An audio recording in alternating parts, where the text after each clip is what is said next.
Hello students, welcome to SMS study centre. आज हम पढ़ने वाले हैं क्लास 10 का चैप्टर थर्ड, जो रहने वाला है वर्कबुक में तत्वों मींस एलिमेंट्स को जोड़ना। अब हम यहाँ पे बात कर रहे हैं एमएस एक्सेल की। ओके, तो जो एमएस एक्सेल हमने जो लास्ट क्लास ली थी उसके अंदर हमने देखा था कि फॉर्मेटिंग टैब के अंदर क्या क्या कर सकते हैं। मीन्स आपकी एक वर्कशीट के ऊपर हम कौन कौन सी फॉर्मेटिंग अप्लाई कर सकते हैं। ओके, उस फॉर्मेटिंग के अंदर हमने देखा था कि सेल्स को कैसे एडजस्ट कर सकते हैं, सेल को कैसे अलाइनमेंट कर सकते हैं, उसके अंदर कैसे स्टाइल डाल सकते हैं, उसके अंदर शीट्स का जो तरीका है वो क्या रह सकता है। वो सारी चीज़ें हमने लास्ट क्लास के अंदर देखा था। अब हम बात करने वाले हैं वर्कबुक में तत्वों मीन्स एलिमेंट्स को कैसे जोड़ सकते हैं आप। जैसे कि मैं बात करूं कि आपकी एक वर्कशीट है, ठीक है ना, या वर्कबुक है। उस वर्कबुक में आपको एक इमेज डालना है या फिर आपको एक टेब कोई चार्ट डालना है, ठीक है। तो ये सारी चीजें आप उसके अंदर ऐड कैसे करेंगे, ऐड करने का तरीका क्या है, आप उसके अंदर कौन कौन सी चीजें ऐड कर सकते हैं, कौन कौन सी चीजें ऐड नहीं कर सकते हैं, वो सारी चीजें हम आज की क्लास के अंदर देखने वाले हैं। और साथ ही मैं आपको ये बताने वाला हूँ कि ये जो चीजें हम कर रहे हैं, जो आपका थ्योरेटिकली चीजें पढ़ रहे हैं, वो मैं आपको प्रैक्टिकली भी, ठीक है ना, क्लास के एंड में बताने वाला हूँ। ठीक है, तो आप लास्ट पार्ट को देखना ना भूलें। तो इसी के साथ स्टार्ट करते हैं हमारी क्लास को। सबसे पहले देखेंगे कि आप बात कर रहे हैं एलिमेंट्स की, ठीक है ना। तो इसके अंदर क्या क्या चीजें ऐड कर सकते हैं, सबसे पहले वो देखते हैं। इस अध्याय में हम सीखेंगे कि कैसे आप इमेज, चार्ट्स, फॉर्मूला, फंक्शंस को जोड़ सकते हैं और गणितीय परिकलन मीन्स कैलकुलेशन को किया जा सकता है। जैसे कि चार्ट डेटा को ग्राफ में प्लॉट करके हमें जल्दी से जल्दी डेटा को समझने में मदद करता है। फॉर्मूला का उपयोग कर हम योग, घटाव, गुणन मीन्स आपका सम, सब्ट्रैक्शन, मल्टीप्लीकेशन, ठीक है ना, और डिवीजन, ये सारी चीजें हम कैसे कर सकते हैं। साथ ही साथ में एक कैलकुलेशन करने के लिए आपको एक फॉर्मूला लिखना चाहिए। फंक्शंस अंतर्निहित फॉर्मूलाज होते हैं, ठीक है। तो कहने का मतलब है ये जो सारी चीजें ऐड करते हैं वो किसके लिए ऐड करते हैं कि ये जो हम हमारा जो वर्कशीट है उसके अंदर हमारा जो काम है वो थोड़ा सा आसान हो जाए।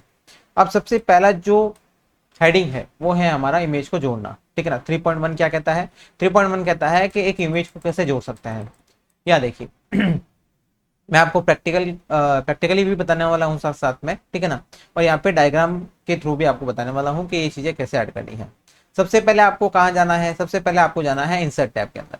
अब यहाँ इंसर्ट टैब कहाँ आता है? सबसे पहला आता है होम टैब और दूसरा होता है इंसर्ट टैब, ठीक है। इंसर्ट टैब के अंदर जाना है, इलिस्ट्रेशंस ग्रुप के पिक्चर पर क्लिक करें, ठीक है ना। जैसे आपको यहाँ पर पिक्चर है, पिक्चर का एक छोटा सा आइकन दिखेगा, उसके ऊपर आपको क्लिक करना है। जैसे ही आप क्लिक करते हैं आपके सामने एक पॉपअप मेन्यू ओपन हो जाएगा।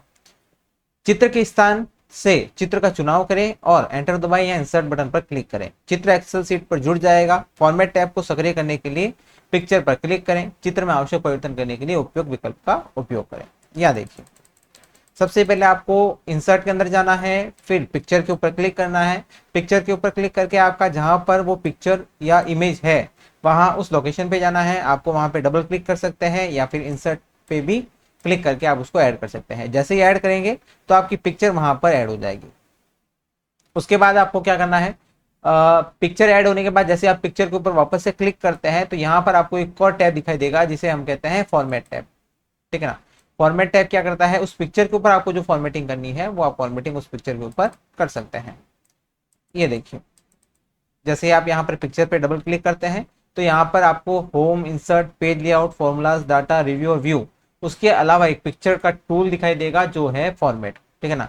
यहाँ पर आप पिक्चर से रिलेटेड, जैसे कि मैं बात करता हूँ उसकी ब्राइटनेस, उसका कॉन्ट्रास्ट, रिकलर, उसको कंप्रेस करना, उसकी साइज को छोटा बड़ा करना, उसके बॉर्डर को कैसा रखना है, जैसे कि ये उसका बॉर्डर है, स्टाइल कैसा रखना है, पिक्चर का शेप कैसा होना चाहिए, पिक्चर का बॉर्डर कैसा होना चाहिए, पिक्चर के इफेक्ट्स क्या क्या होने चाहिए, ठीक है ना। उसको फ्रंट के अंदर रखना है, बैक के अंदर रखना है, उसका जो साइज है मीन्स हाइट एंड विड्थ है वो कैसा रखना है, वो सारी चीजें आप यहाँ पर कर सकते हैं। ओके, तो वापस से बता देता हूँ आपको। सबसे पहले पिक्चर के ऊपर डबल क्लिक करना है। उसके बाद में यहाँ पर आपको एक फॉर्मेट टैब दिखाई देगा। उस फॉर्मेट टैब के अंदर जाकर आप पिक्चर के ऊपर जो भी आपको फॉर्मेटाइजेशन करना है, ठीक है ना, ये जो भी फॉर्मेट करना है वो वहां पर आप अप्लाई कर सकते हैं। अब बात करते हैं इमेज के अंदर संशोधन करना, ठीक है। ये वही है जो मैंने आपको बताया है। संशोधन करने का मतलब है कि आप उसके अंदर कौन कौन सी चीजें कर सकते हैं। जैसे मैं बात करूं, पिक्चर को सेलेक्ट करते हैं तो Excel picture tools format tab को रिबन पर जोड़ देता है। यदि आपको वर्कशीट में छवियों को संशोधित मीन्स मॉडिफाई करने की आवश्यकता है तो पिक्चर टूल्स फॉर्मेट टैब के कमांड्स का उपयोग करें। पिक्चर टूल्स फॉर्मेट टैब 4 समूहों में विभाजित है, जैसे कि एडजस्ट करना, पिक्चर स्टाइल्स, ऑरेंज और साइज। ठीक है, तो इसके अंदर एडजस्ट के अंदर तो आप एडजस्ट कर सकते हैं, पिक्चर स्टाइल के अंदर पिक्चर का स्टाइल, अलग अलग जो स्टाइल्स है वो अप्लाई कर सकते हैं, अरेंज करना और साइज करना। ओके, ये सारी चीज़ें ठीक है, मैंने आपको सारी चीज़ें आपको थ्योरेटिकली बता दी है। इसके अंदर आपका जो भी थ्योरेटिकली चीज़ें हैं वो आप इसके अंदर से नोट डाउन कर सकते हैं। फिर बात करता हूँ मैं चार्ट की, ठीक है ना। अब जो नेक्स्ट हेडिंग है वो है चार्ट। अब देखिए सबसे पहले तो चार्ट क्या होता है। चार्ट एक तरह का क्या होता है, चार्ट आपको डेटा का एक पिक्टोरियल प्रेजेंटेशन होता है, जिसके अंदर हम क्या करते हैं, जो भी आपकी जो पिक्चर्स होते हैं उसके द्वारा हम उस डेटा को समझते हैं। ठीक है ना, तो वो आपका एक चार्ट कहलाता है। तो उस चार्ट के अंदर बहुत सारे डेटा डाल रखे होते हैं और हम उस डेटा को अपनी तरफ से मॉडिफाई कर सकते हैं या उसको उसी फॉर्मेट में काम में ले सकते हैं। चार्ट आपको वर्कशीट में दर्ज किए हुए डेटा को कई प्रकार के ग्राफ की किस्मों का उपयोग कर एक दृश्य फॉर्मेट में प्रस्तुत करने देता है। अक्सर संख्यात्मक जानकारी को जब ग्राफिकली किसी एमएस एक्सेल चार्ट के रूप में प्रस्तुत करते हैं तब उसे समझना आसान हो जाता है। एक्सेल में आप नंबरों को एक चार्ट के रूप में दर्शा सकते हैं। सभी चार्ट्स को बनाने के लिए बुनियादी प्रक्रिया समान होती है, चाहे आप किसी प्रकार का चार्ट बनाते हैं। एक चार्ट बनाने के लिए आपको पहले वर्कशीट में डेटा दर्ज करना होगा। इस अनुभाग में आप डेटा से साधारण चार्ट बनाना सीखेंगे। देखिए सबसे पहली बात तो आपके सामने जो भी डेटा दे रखा है या जो भी आपको मैं ये पिक्चर बता रहा हूँ उसके अंदर आपको यहाँ पर डेटा चाहिए होगा कि डेटा किसका है। जैसे कि यहाँ पे बात की गई है एग्जाम स्कोर की, तो यहाँ पे अलग अलग एग्जाम स्कोर है और अलग अलग स्टूडेंट के हैं कि भाई उसको अलग अलग सब्जेक्ट्स के अंदर कितने मार्क्स मिले हैं और कौन कौन से स्टूडेंट्स हैं। जैसे कि यहाँ पे स्टूडेंट्स का नेम आ रहा है, यहाँ पर उसके जो नंबर्स हैं वो आ रहा है। ठीक है, पूरा एक बार आपको चार्ट बता देता हूँ कि चार्ट के अंदर कौन कौन सी चीजें होती है। सबसे पहला होता है वाई एक्सिस स्टाइल। देखिए एक होता है वर्टिकल, एक होता है हॉरिजॉन्टली। तो ये जो वर्टिकल है, ठीक है ना, जो वर्टिकल रिप्रेजेंटेशन है वो आपका कहलाता है वाई एक्सिस टाइटल, और यहाँ पर जो हॉरिजॉन्टल है उसको कहते हैं एक्स एक्सिस टाइटल। ठीक है, तो यहाँ पर जो एक्स एक्सिस होता है वो आपका क्या शो करता है, आप उसके अंदर किसी डेटा का जो नेम वगैरह है वो रख सकते हैं, और यहाँ पर वाई एक्सिस पे आप उस डेटा का नंबर रख सकते हैं। ठीक है, फिर साथ में ये आपके सामने हॉरिजॉन्टल लाइंस रिप्रेजेंट हो रही होगी। उस लाइंस को क्या कहा जाता है, उन सभी लाइंस को ग्रिड लाइन कहा जाता है। ठीक है, और ये सारे क्या हैं 55, 58 और 61, ये सारे के सारे डेटा हैं। और यहाँ पर ये जो चार्ट शो हो रहा है वो चार्ट क्या है, एक चार्ट का टाइटल। टाइटल क्या दिखाता है, तो चार्ट किससे रिलेटेड है या उस चार्ट के अंदर कौन से प्रकार का डेटा है। ठीक है, ये मैंने आपको बता दिया है वाई एक्सिस टाइटल और एक्स एक्सिस टाइटल। ठीक है, फिर यहाँ पर क्या है, फिर यहाँ पर डेटा की सीरीज है। क्या है, यहाँ पे डेटा की सीरीज है, कौन कौन सी है, जैसे कि यहाँ देखिए ये आपको शो हो रहा है 1, 2 और 3। एक ब्लू के अंदर है, एक रेड के अंदर है और एक ग्रीन के अंदर है। ठीक है, और ये जो सारा का सारा एरिया है उसको क्या कहा गया है, उसको प्लॉट एरिया कहा गया है। क्या कहा गया है, प्लॉट एरिया कहा गया है। ठीक है, और यहाँ पर नेम ऑफ स्टूडेंट मीन्स ये एक्सेस एक्स एक्सिस का टाइटल है। ठीक है ना, फिजिक्स आपका जो है वो है ब्लू के अंदर, केमिस्ट्री रेड के अंदर, और मैथमेटिक्स के जो नंबर है वो ग्रीन शीट के अंदर यहाँ पर शो हो रखे हैं। अब यहाँ पे चार्ट के अंदर और कौन कौन सी चीजें हैं, मैंने सारी चीजें बता दी आपको। चार्ट का एरिया, प्लॉट एरिया, चार्ट का title, chart axis title, legends क्या होते हैं, हॉरिजॉन्टल और वर्टिकल एक्सिस क्या है, डेटा लेबल क्या है और ग्रिड लाइंस क्या है। ठीक है, ये सारी चीजें हम देख चुके हैं। लीजेंड्स एक बार बता देता हूं आपको। लीजेंड्स एक प्रकार के लेबल होते हैं जो कि विभिन्न सीरीज को चिन्हित करने में उपयोग करते हैं। ये लेबल एक प्रतीक या रंग पैटर्न से संलग्न रहते हैं जो कि चार्ट की सीरीज के साथ संबंध होते हैं। ये वाला जो, ठीक है ना, ये वाली जो चीज है इनको लीजेंड्स कहा जाता है। ठीक है, जैसे फिजिक्स लिखा है, केमिस्ट्री लिखा है और मैथमेटिक्स लिखा है, ये आपके लीजेंड्स कहलाते हैं। ओके, अब बात करते हैं चार्ट्स के प्रकार की। कौन कौन से प्रकार होते हैं। सबसे पहला होता है कॉलम चार्ट। कॉलम चार्ट्स के अंदर अनुलंब पट्टियों का उपयोग करके विभिन्न श्रेणियों के मानों की तुलना करने के लिए बहुत इस्तेमाल किया जाता है। मीन्स आपको यहाँ कॉलम के अंदर अलग अलग डेटा दे रखे होते हैं और अलग अलग डेटा को अलग अलग कॉलम्स के अंदर बांट रखा होता है, तो वही आपका जो चार्ट है वो कॉलम का चार्ट कहलाता है।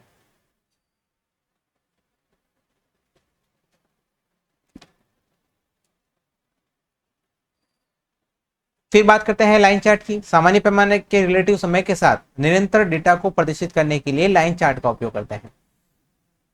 लाइन चार्ट के अंदर जो आपका डेटा होता है वो समय के साथ क्या किया जाता है, कंपेयर किया जाता है। ओके, टाइम के साथ में उसको कंपेयर किया जाता है। अगर आपको कहीं पे टाइम के साथ कंपेयर करने की जरूरत होती है डेटा को, तो आप लाइन चार्ट का उपयोग करते हैं। फिर बात करता हूं मैं पाई चार्ट की। जैसा कि नाम दर्शाया गया है कि पाई चार्ट एक पाई की तरह आकार के होते हैं, मीन्स आपको गोल दिखाई देगा, ठीक है ना, गोल तरह का चार्ट होगा और उसमें से कुछ भाग यहाँ पर आपका कटा हुआ होगा, ठीक है।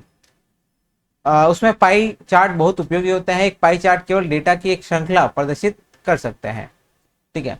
फिर बात करते हैं बार चार्ट की। बार चार्ट क्या करता है? एक बार चार्ट कॉलम चार्ट का क्षैतिज मीन्स हॉरिजॉन्टल संस्करण है, हॉरिजॉन्टल उसका वर्जन है। अर्थात बार चार्ट एक आड़े means lining on it's side column chart की तरह होता है। बार चार्ट अन्य चार्ट प्रकारों से बेहतर प्रदर्शित और एक बड़ी संख्या में श्रृंखलाओं की तुलना करते हैं, ठीक है। फिर बात करते हैं एरिया चार्ट की। अब ये सारे आपको जो जितने भी जो चार्ट के नाम हैं आपको मैं वहां पर बताने वाला हूं कि कौन कौन से यहाँ पर चार्ट आपके सामने शो होते हैं। एरिया चार्ट्स लाइन चार्ट्स के समान ही होते हैं, सिवाय इसके कि प्लॉट लाइन के नीचे का एरिया ठोस होता है। लाइन चार्ट्स के जैसे ही एरिया चार्ट्स भी मुख्य रूप से समय या अन्य रेंज के साथ रुझान दिखाने के लिए उपयोग में लिए जाते हैं। फिर बात करते हैं यहाँ पर स्कैटर चार्ट। किसी स्कैटर एक्स वाई चार्ट का उपयोग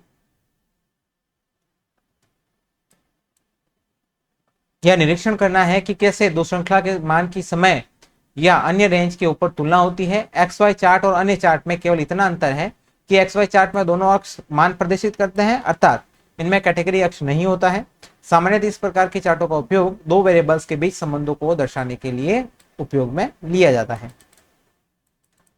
अन्य चार्ट के प्रकार, अन्य चार्ट जैसे कौन कौन से हो सकते हैं, जैसे कि मैं बात करता हूँ यहाँ पर स्टॉक है, सरफेस है, डोनट है, बबल है और रडार चार्ट है, ठीक है ना। ये अन्य प्रकार के चार्ट भी आप यहाँ पर देखने को आपको मिल जाएंगे। चार्ट के टूल्स देखिए, जैसे ही आप चार्ट का टूल्स अप्लाई करते हैं मीन्स कोई भी एक चार्ट सेलेक्ट करते हैं तो वहां पर आपको एक चार्ट का टूल ओपन हो जाएगा। यहाँ आपको थ्योरेटिकली बताने से अच्छा है मैं आपको यहाँ पर पिक्टोरियल बता देता हूँ ताकि आपको यहाँ पे समझ में आ जाएगा। ये देखिए चार्ट के टूल्स कौन कौन से हैं यहाँ पे। सबसे पहला तो है डिजाइन, ठीक है। तो डिजाइन के अंदर यहाँ पर आपको अलग अलग रिबन दिखाई दे रहे हैं, जैसे कि मैं बात करता हूँ टाइप की, डेटा की, चार्ट लेआउट की, चार्ट स्टाइल की और यहाँ पे लोकेशन की, ठीक है। उसके बाद में दूसरा कौन सा है? दूसरा है आपका लेआउट। लेआउट के अंदर क्या आता है? लेआउट के अंदर आता है करंट का selection, insert, labels, axes, background, analysis और प्रॉपर्टीज। तीसरा आता है फॉर्मेट, ठीक है ना, जिसके अंदर आता है करंट सिलेक्शन, शेप का स्टाइल, वर्ड आर्ट स्टाइल्स और अरेंज और आपका साइज, ठीक है। तो ये तीन चीजें हैं किसके अंदर आती है? ये तीनों को तीनों चीजें होती हैं आपके चार्ट के टूल्स के अंदर। यहाँ पे चार्ट टूल्स है, उसके अंदर डिजाइन, लेआउट और फॉर्मेट होता है। देखिए जब भी आप कोई नया चार्ट बनाते हैं, जब आप किसी चार्ट पर क्लिक करते हैं तो यह टैब्स उपलब्ध होते हैं, ठीक है ना। कहने का मतलब है जब भी आप कोई एक चार्ट बनाएंगे उसको सेलेक्ट करेंगे तो आपके सामने चार्ट का टूल आ जाएगा कि आपको चार्ट के ऊपर करना है क्या है और क्या क्या आपको जो स्टाइल्स अप्लाई करनी है, फॉर्मेट अप्लाई करना है, वो सारी चीजें आपके सामने ओपन हो जाएगी। जैसे मैं बात करता हूँ डिजाइन की, लेआउट की और फॉर्मेट की। ये वही तरीका है जो आपका रहता है पिक्चर्स के अंदर, ठीक है ना। जैसे हम यहाँ पे पिक्चर्स को सेलेक्ट करते हैं तो पिक्चर्स का क्या आ जाता है? पिक्चर का फॉर्मेट आ जाता है। उसी प्रकार से चार्ट के अंदर चार्ट का टूल्स आ जाता है जो आपका होता है डिजाइन, लेआउट और फॉर्मेट, ओके। अब बात करते हैं चार्ट्स को बनाना। चार्ट्स को बनाया कैसे जाता है, ठीक है। तो सबसे पहले आपको वर्कशीट में डेटा दर्ज करना है जिसका आप चार्ट प्लॉट करना चाहते हैं। डेटा वाली सभी सेलों का चयन करें जो आप चार्ट के अंदर चाहते हैं।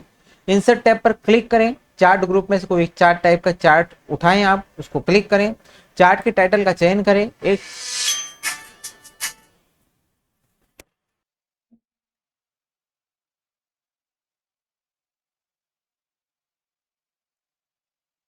ओके एक चार्ट के लिए टाइटल देने के लिए आपको चार्ट पर क्लिक करें। जब आप लेआउट टैब को देख सकते हैं, लेआउट टैब पर क्लिक करें और लेबल ग्रुप में उपलब्ध चार्ट टाइटल विकल्प का चयन करें और उसके ऊपर क्लिक करें। चार्ट टाइटल पर क्लिक करें और एक टाइटल लिखें। इसी प्रकार चार्ट के अन्य घटकों को भी सेट कर सकते हैं, ओके। यहाँ पर देखिए सबसे पहले आपको जाना है इंसर्ट टैब के अंदर, ठीक है। और आप यहाँ पर इंसर्ट के अंदर आपको जैसा ये चार्ट का टाइप है, जैसे कि मैं यहाँ बनाना चाहता हूँ एक प्रकार का कॉलम चार्ट, ठीक है ना। तो कॉलम चार्ट बनाना चाहता हूँ तो कॉलम चार्ट के अंदर मेरे को यहाँ पर डेटा मैंने यहाँ पर फीड कर दिया है। इस डेटा को मेरे को कॉलम चार्ट के अंदर लेना है, मीन्स उसको रिप्रेजेंट करना है। तो मैं यहाँ से कॉलम चार्ट को सेलेक्ट करूंगा, कौन सा कॉलम चार्ट चाहिए, ठीक है ना। उसके अंदर आपके सामने बहुत सारे ऑप्शंस है तो आप उसको ऑप्शंस को सेलेक्ट कीजिए। जैसे मैं कोई भी एक ऑप्शन को सेलेक्ट करूंगा तो मेरे सामने वो जो भी डेटा है उस चार्ट के अंदर शो हो जाएगा, जैसे कि ये आपको यहाँ पर शो हो रहा है।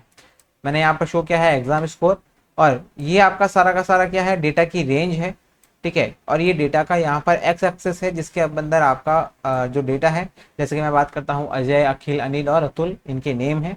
और ये जो मैंने यहाँ पर जो चार्ट लिया है इसके अंदर जो भी डेटा है मैंने पहले से ही एक्सेल शीट के अंदर फीड कर रखा था, और वही आपको यहाँ पर पिक्टोरियल फॉर्म के अंदर शो हो रहा है। ओके, फिर बात करते हैं चार्ट को संशोधित करना, मीन्स उसको सेव करना, ठीक है, और उसके अंदर कुछ परिवर्तन करना। चार्ट को परिवर्तित करने के लिए चार्ट के कॉन्टेक्स्ट टैब पर उपयोगित कर सकते हैं। जब आप चार्ट क्लिक करते हैं तब ये टैब्स दृश्यमान हो जाते हैं। आप किसी विशिष्ट घटक के रेफरेंस में उसकी विशिष्ट सुविधाओं तक तुरंत पहुंचने के लिए चार्ट के उस घटक पर दायां क्लिक कर सकते हैं। और उदाहरण के लिए यदि आप चार्ट के प्लॉट एरिया पर क्लिक करते हैं तो आपको format plot area dialog box प्राप्त होगा। इसी प्रकार यदि आप चार्ट के किसी एक्सिस पर क्लिक करते हैं तो आपको फॉर्मेट एक्सेस डायलॉग बॉक्स प्राप्त होगा। इन डायलॉग बॉक्स का उपयोग करके आप अपने चार्ट को परिवर्तित कर सकते हैं। ओके, फिर बात करते हैं चार्ट के प्रकार को संशोधित करना कैसे करेंगे। सबसे पहले चार्ट के ऊपर क्लिक करें, चार्ट टाइप में चार्ट टाइप का प्रयोग करें, ठीक है ना, चयन करें। चार्ट टाइप डायलॉग बॉक्स से उपयुक्त चार्ट प्रकार का चयन करें, ओके पर क्लिक करें, ठीक है। यहाँ देखिए, सबसे पहले आपको चेंज सीरियल चार्ट टाइप करना है, ठीक है ना। जैसे ही आप यहाँ पे करते हैं आपके सामने दूसरे ऑप्शंस अवेलेबल हो जाते हैं, तो आप यहाँ पर किसी और ऑप्शंस को भी यहाँ पर सेलेक्ट कर सकते हैं या किसी और चार्ट को भी यहाँ पर रिप्रेजेंट कर सकते हैं। चार्ट एरिया को संशोधित करना वही तरीका है। चार्ट एरिया के अंदर ऊपर डबल क्लिक करें, format chart area dialog box में पैटर्न टैब पर क्लिक करें। चार्ट एरिया के आसपास की सीमा, उसके रंग, फील प्रभाव में परिवर्तन करने के लिए नई सेटिंग्स पर दर्ज करें। फॉन्ट टैब पर क्लिक करें और एक्सेस लेबल्स के फॉन्ट विशेषताओं में परिवर्तन करने के लिए नई सेटिंग्स उसके अंदर उपयोग कर सकते हैं। चार्ट का आकार बदलना, ठीक है ना, तो आप यहाँ पर चार्ट का शेप बदलने के लिए उसके बॉर्डर पर क्लिक करें। शेप बदलने के लिए एक 8 ब्लैक हैंडल्स में से किसी को खींचें। कोनों पर हैंडल्स चार्ट की शेप को अनुपात में बदलेंगे, जबकि लाइनों के साथ वाले हैंडल्स से चार्ट का खिंचाव होगा, ठीक है। ये सारी चीजें मैं आपको जब प्रैक्टिकली करके बताऊंगा तभी आप वहां पर आप उस चीज को समझ पाएंगे। चार्ट को डिलीट करना, ठीक है ना, चार्ट अगर डिलीट करना चाहते हैं तो किसी भी चार्ट को सेलेक्ट कीजिए, उसको डिलीट कीजिए, तो आपका वहां पर जो डिलीट कुंजी आप जैसे ही दबाते हैं तो आपका जो भी चार्ट है वहां पर वो डिलीट हो जाएगा। मूविंग चार्ट, ठीक है ना, चार्ट को आप एक जगह से दूसरे जगह पर भी शिफ्ट कर सकते हैं। एक चार्ट को वर्कशीट पर भिन्न स्थानों पर ले जाने के लिए चार्ट का चयन करें, इसे इच्छित स्थान पर खींचें और उसी वर्कबुक में किसी नए या भिन्न स्प्रेडशीट पर एक चार्ट को ले जाने के लिए चार्ट का चयन कर राइट क्लिक करें और मूव चार्ट का चयन करें। ओके, फिर बात करते हैं ऑर्गेनाइजेशनल चार्ट। अब ये क्या होता है, देखिए, ऑर्गेनाइजेशनल चार्ट होता है जिसके अंदर क्या होता है कि एक कंपनी के भीतर विभिन्न प्रकार के जो चार्ट का उपयोग किया जाता है उसके बारे में आपको एक पूरा का पूरा ऑप्शन अवेलेबल होता है कि आपके सामने बहुत सारे ऑप्शन पहले से ही हैं, उसको पहले से ही उन्होंने क्या कर रखा है, पहले से ही उसी फॉर्मेट में आपके लिए उसको रिप्रेजेंट कर रखा है। ऑर्गेनाइजेशनल चार्ट एक कंपनी के भीतर किसी ऑर्गेनाइजेशन की प्रबंधकीय संरचना, जैसे कि विभागों की प्रबंधक और गैर प्रबंधक कर्मचारियों को ग्राफिकली रिप्रेजेंट करता है। MS एक्सेल में किसी स्मार्ट आर्ट ग्राफिक का उपयोग करके आप ऑर्गेनाइजेशनल चार्ट बना सकते हैं, इसे आपकी वर्कशीट में शामिल कर सकते हैं और ऑर्गेनाइजेशनल चार्ट को जल्दी और आसानी से बनाने के लिए अपने ऑर्गेनाइजेशनल चार्ट में टेक्स्ट को लिखें या पेस्ट करें और फिर उस टेक्स्ट को स्वचालित रूप से स्थित और व्यवस्थित हो जाएगा। एक ऑर्गेनाइजेशनल चार्ट बनाने के लिए निम्न चरणों का उपयोग करना होता है। सबसे पहले आपको इंसर्ट टैब के अंदर जाना है, ठीक है ना, इलस्ट्रेशंस ग्रुप के अंदर जाना है, उसके अंदर स्मार्ट आर्ट के ऊपर क्लिक करना है। यहाँ देखिए, सबसे पहले इंसर्ट टैब, उसके अंदर इलस्ट्रेशंस, उसके बाद में यहाँ पर स्मार्ट आर्ट। ओके, सिंपल और इजी स्टेप्स है। अब यहाँ आपके सामने बहुत सारे ऑप्शंस अवेलेबल हो जाएंगे, जैसे कि मैं आपको बता रहा हूँ यहाँ पे all, list, process, cycle, hierarchy, relationships, matrix, pyramid, ये आपके अलग अलग टाइप के यहाँ पर ऑर्गेनाइजेशनल चार्ट आपके सामने अवेलेबल है। आपको जो भी ऑप्शन इसमें से चूज करना है उसको आप चूज कर सकते हैं और यहाँ पर उसको सेलेक्ट कर सकते हैं। ओके, फिर बात करते हैं यहाँ पर स्पार्क लाइन की, ठीक है ना। स्पार्क लाइन क्या है? स्पार्क लाइन एक बहुत छोटी लाइन चार्ट है जो कि आमतौर पर बिना अक्ष या निर्देशांक के बनाई जाती है। स्पार्क लाइंस इतनी छोटी होती है कि उन्हें टेक्स्ट में एम्बेड किया जा सकता है या कई स्पार्क लाइंस को एक छोटे बहुघटकों के रूप में एक साथ समूहीकृत किया जा सकता है। डेटा को एक रो या कॉलम में प्रस्तुत करना उपयोगी है, लेकिन एक नज़र में पैटर्न्स का पता करना कठिन हो सकता है और स्पार्क लाइंस को डेटा के आगे डालने से उन नंबरों के लिए कॉन्टेक्स्ट प्रदान किया जा सकता है और स्पार्क लाइंस बनाने के लिए निम्न चरणों का उपयोग कर सकते हैं। देखिए आपको ये देख यहाँ पे शो हो रहा होगा। स्पार्क्स लाइन क्या होती है? यहाँ पर जो डेटा का रिप्रेजेंटेशन होता है कि आप स्पार्क्स लाइन को करना जाता है। स्पार्क लाइन मीन्स आपको जैसे कि ये एक्सेस है और आपको इस टाइप से कुछ करना है, ठीक है ना। तो ये जो लाइन है या ये जो रिप्रेजेंटेशन है वो आपका स्पार्क लाइन रिप्रेजेंटेशन कहलाता है, ठीक है। सभी सेलों का चयन करें जिसके डेटा के लिए आप स्पार्क लाइन बनाना चाहते हो। फिर इंसर्ट टैब पर चार्ट्स ग्रुप पर क्लिक करें, लाइन विकल्प पर क्लिक करें, 2D लाइन चार्ट का चयन करें, लीजेंड्स का चयन करें और डिलीट कुंजी दबाएं। हॉरिजॉन्टल एक्सिस और वर्टिकल एक्सिस का चयन करें और डिलीट कुंजी दबाएं। हॉरिजॉन्टल ग्रिड लाइंस का चयन करें और डिलीट कुंजी दबाएं। चार्ट का चयन करें और हैंडल्स को इच्छित शेप के लिए ड्रैग करें। ओके। फॉर्मूला और कैलकुलेशन। फॉर्मूला और कैलकुलेशनों की परिभाषा और स्पष्टीकरण। देखिए सबसे पहले तो मैं बता दूं आपको फॉर्मूला और कैलकुलेशन की आवश्यकता क्यों होती है। आप जो भी वर्कशीट है या जो वर्कबुक है उसका उपयोग क्यों करते हैं? कि आपके सामने बहुत सारा डेटा है और उस बहुत सारे डेटा को आपको मैनुअली रिप्रेजेंट करना है और उसके अंदर मैनुअली कैलकुलेशन करना है, तो उसके अंदर आपको बहुत सारा समय लग जाएगा। उस समय को कम करने के लिए और उस काम को आसान बनाने के लिए हम यहाँ पर फॉर्मूला का उपयोग करते हैं, ठीक है। ध्यान देखिए फॉर्मूला बार कहाँ पर होता है? आपको यहाँ पर एक वर्कशीट दिखाई दे रही होगी।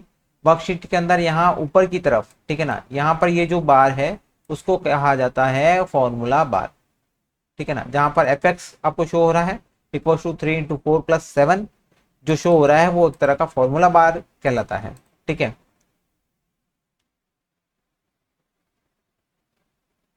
अब यहाँ पर कुछ फॉर्मूला बता रखे हैं तो मैं आपको बता देता हूँ ये फॉर्मूला क्या क्या करते हैं। सबसे पहला जैसे आपको यहाँ पर A1 plus A2 plus A3 plus A4 आपने यहाँ पर जैसे ही मैंने यहाँ पे लिया है तो इसका मतलब क्या है? इसका मतलब ये है कि हम यहाँ पर जो A1 मतलब सेल जो आपका A1 है उसका डेटा, A2 का डेटा, A3 का डेटा और A4 का डेटा, इन चारों के मानों को हम यहाँ पर क्या करना चाहते हैं? ऐड करना चाहते हैं। दूसरा सम A1 टू A8, ठीक है ना। यहाँ पर ये जो कॉलन है ये कॉलन आपको यहाँ पर रेंज शो करता है, ठीक है। तो सम करना है आपको A1 से लेकर A8 तक, मतलब 1 से लेकर 8 रो तक आपको जो डेटा है ए कॉलम के अंदर उसको ऐड करना है, ठीक है ना। या फंक्शन आपका जो है वो सम है। एवरेज एवरेज करना है A1 से A10, सेल A1 से A10 तक के सभी मानों का आपको औसत मीन्स एवरेज फंक्शन का उपयोग करके आप वहां पर औसत काम में ले सकते हैं। टुडे टुडे वो आपको वर्तमान दिनांक यहाँ पर लौटाता है। जैसे आप टुडे करके यहाँ पर एंटर करते हैं तो आपको जो भी फॉर्मूला आपने अप्लाई किया है वहां पर आपको उसकी डेट मीन्स जिस दिन आप वहां पर काम कर रहे हैं या उस दिन की डेट को यहाँ पर शो करता है। ओके। अब देखिए यहाँ पर फॉर्मूले के लिए आपके सामने क्या टैब है या कौन से टैब के अंदर जाके आप फॉर्मूला अप्लाई कर सकते हैं? आप फॉर्मूलाज टैब होता है जो होता है आपका पेज लेआउट और डेटा के बीच, ठीक है ना। पेज लेआउट और डेटा के बीच में जो फॉर्मूला टैब है उसके ऊपर आप जैसे ही क्लिक करते हैं आपके सामने पूरा का पूरा फॉर्मूला का जो टैब है जिसके अंदर अलग अलग रिबन्स है आपको यहाँ पर शो हो जाएगा। जैसे कि मैं यहाँ बात करता हूँ इंसर्ट फंक्शन के लिए आप अलग फंक्शन ऐड कर सकते हैं। ऑटो सम, recent use, financial, logical, text type का अगर कोई आपका फॉर्मूला है, डेट एंड टाइम का है, लुकअप एंड रेफरेंस का है, मैथ एंड ट्रिंग का है, ट्रिग्नोमेट्री का है, मोर फंक्शंस मतलब बहुत सारे जो अदर फंक्शन होते हैं मैथ के आप वो अप्लाई कर सकते हैं। आप देखिए मैथ के अंदर बहुत सारी कैलकुलेशंस होती है तो आप यहाँ पर अलग अलग टाइप के आपके सारे टाइप के फॉर्मूला आपको यहाँ पर मिल जाएंगे, ठीक है। उसके अलावा डिफाइंड नेम्स है, फॉर्मूला ऑडिटिंग है और कैलकुलेशन है। तो आप जैसे ही यहाँ फॉर्मूला अप्लाई करने के बाद कैलकुलेशन करेंगे, ठीक है ना, तो कैलकुलेशन के अंदर भी आपके पास में बहुत सारे ऑप्शन यहाँ पर अवेलेबल हो जाते हैं। गणितीय ऑपरेटर्स, ठीक है ना। गणितीय ऑपरेटर्स क्या होते हैं भाई? जैसे यहाँ देखिए गणितीय ऑपरेटर्स स्प्रेडशीट का एक फॉर्मूला बनाने और डेटा मानों की गणना करने के लिए मौलिक भूमिका निभाते हैं। मूल रूप से ऑपरेटर किसी फॉर्मूला के तत्वों पर आप किसी तरह की कैलकुलेशन निष्पादित करना चाहते हैं को निर्दिष्ट करता है, जैसे कि जोड़ हो गया है, घटाव हो गया है, गुणा हो गया है और विभाजन हो गया है। ओके, जैसे कि आपको यहाँ पर शो करना है, ये फॉर्मूला 2 और 3 को गुणा करता है, फिर परिणाम 6 में जोड़ता है। तो यहाँ पर ये जितने भी जो इक्वल्स टू, प्लस और ये मल्टीप्लाई, ये सारे के सारे ऑपरेटर्स कहलाते हैं। ठीक है ना, ऑपरेटर्स मीन्स किसी कार्य को करने वाला या करवाने वाला। तो 6, 2, 3 तो ये क्या है, आपका डेटा है और इनके ऊपर आपको ऑपरेटर के द्वारा उस डेटा के ऊपर कैलकुलेशन अप्लाई की जाती है। ठीक है, फॉर्मूला बनाना, आप यहाँ पर फॉर्मूला भी बना सकते हैं। कैसे करेंगे, आपको यहाँ पे इक्वल्स टू का साइन लिखना है, उसके बाद में फॉर्मूला लिखना है और एंटर यहाँ पर आपको प्रेस करना है। जैसे एंटर प्रेस करेंगे आपका फॉर्मूला अप्लाई वहां पर हो जाएगा। फंक्शन बनाना, आप यहाँ पर फंक्शन भी बना सकते हैं। ठीक है, रेफरेंसेस। ठीक है, रेफरेंसेस क्या होता है, एक्शन फॉर्मूला बनाने के लिए रेफरेंस का एक महत्वपूर्ण हिस्सा है। एक विशेष सेल की वैल्यू में परिवर्तन होने पर सेल रेफरेंस आपको फॉर्मूले को स्वचालित रूप से अपडेट कर देता है। रेफरेंस कहने का मतलब है आप क्या कर रहे हैं, किसी भी सेल का रेफरेंस लेते हैं तो वही आपका क्या कहलाता है, रेफरेंसेस कहलाते हैं। ठीक है ना, आप एक सेल के रेफरेंस से मीन्स एक फॉर्मूला से बहुत सारे सेल्स के अंदर परिवर्तन कर सकते हैं।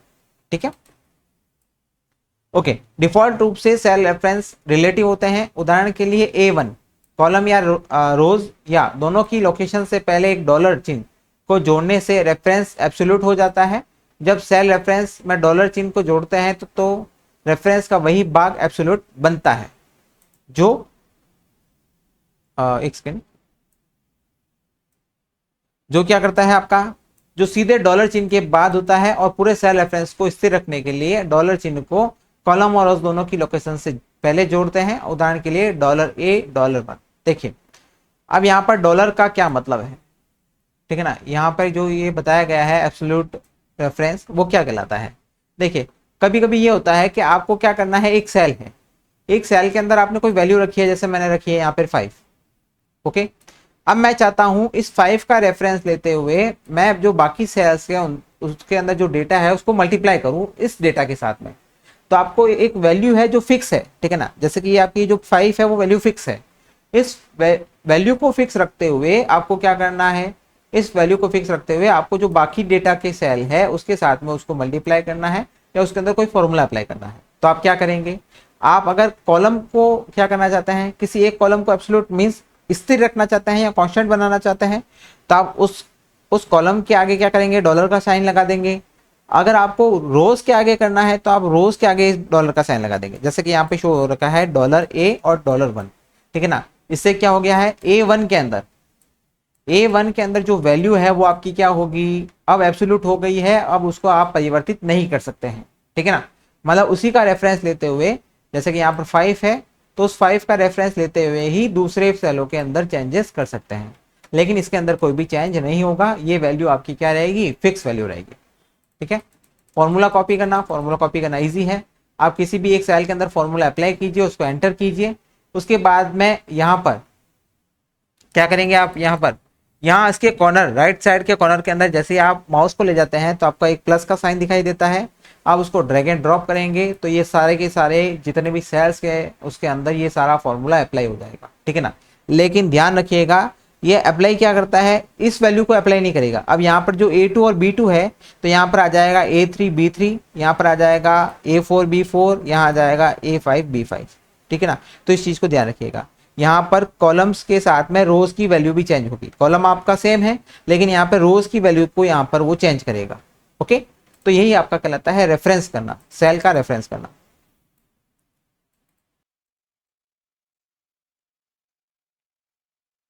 अब हमारा जो नेक्स्ट टॉपिक रहेगा वो रहेगा एक्सेल फॉर्म।